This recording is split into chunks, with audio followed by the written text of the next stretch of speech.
So friends, আমি doctor Jayanta বাইন, plastic এবং cosmetic surgeon. 8 মাস আগে আমরা এই ভাইয়ের হেয়ার ট্রান্সপ্লান্ট করেছিলাম, তো উনি একবার দেখাতে এসেছেন।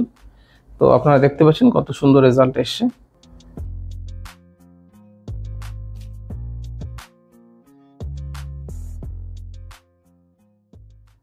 এরপরেও তো আমি দেখতে পাচ্ছি কাছাকাছি যদি আসি, কিছু কিছু চুল এখনো কিন্তু বেরোনো বাকি রয়েছে, কারণ আমি স্লিট মার্কিং দেখে বুঝতে পারছি। তো দেখুন কত সুন্দর রেজাল্ট এসছে, খুব সুন্দর এসছে। এবং আমার মনে হচ্ছে আরো কিছু চুল আসবে, সবে 8 মাস হয়েছে, আরো কিছু চুল আসবে।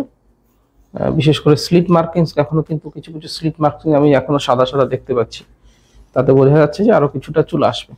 তবে আমাদের এই ভাইয়ের যেটা এখন উনি বলছেন বা হালকা কমপ্লিট, সেটা হচ্ছে ক্রাউন এরিয়া যেটা রয়েছে, এই এরিয়াটাতে চুল হালকা খালি হচ্ছে। এখানে আমরা ট্রান্সপ্লান্ট করিনি, তো যেহেতু সবে 8 মাস হলো আমরা ট্রান্সপ্লান্ট করেছি, এখানে মেজর কোনো হেয়ার ফল হয়নি। আমরা ওনাকে হেয়ার যাতে রিগ্রোথ হয় বা এই যে এক্সিস্টিং চুলগুলো মোটা হয় এবং যাতে না পড়ছে, সেই জন্য ওনাকে মেডিকেল থেরাপি এই এরিয়াটার জন্য দেবো। এই এরিয়াটাতে এক্ষুনি হেয়ার ট্রান্সপ্লান্টের দরকার নেই, সামনের এই এরিয়াটা হচ্ছে ট্রান্সপ্লান্টেড এরিয়া। হ্যাঁ, তো 8 মাস পরে রেজাল্ট কেমন হয় সেটা আপনারা দেখলেন। আরও কিছুটা গ্রোথ আমরা এক্সপেক্ট করছি।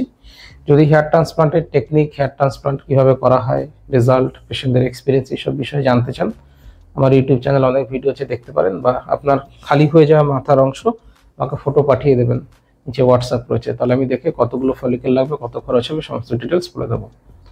ভিডিওটা কেমন লাগলো সেটা জানাবেন, আর ভালো লাগলে লাইক করবেন, শেয়ার করবেন, সাবস্ক্রাইব করবেন। Thank you.